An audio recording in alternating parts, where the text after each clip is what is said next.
সূরা ফাতিহা কিভাবে পড়ে পানি খেলে দ্রুত শেফা পাওয়া যায় এবং দ্রুত সুস্থ হওয়া, যেটা আমরা অনেকেই কিন্তু জানি না।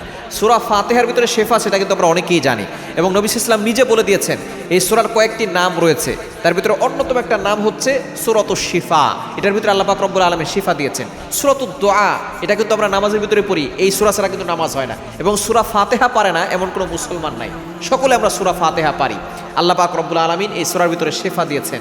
এমনকি একটা ঘটনা রয়েছে, একদল সাহাবীরা তারা এলাকায় গিয়েছিল, তারা সেখানে খাবার পায় না, শেষ পর্যন্ত ওই এলাকার সর্দারকে সাপে কামড় দিয়েছে। ওই সাহাবী সূরা ফাতিহা 7 বার পড়ে ফু দিয়েছে, সাথে সাথে সাপের বিষ পানি হয়ে গিয়েছে। সুতরাং এই সূরা ফাতিহার ভিতরে শেফা রয়েছে।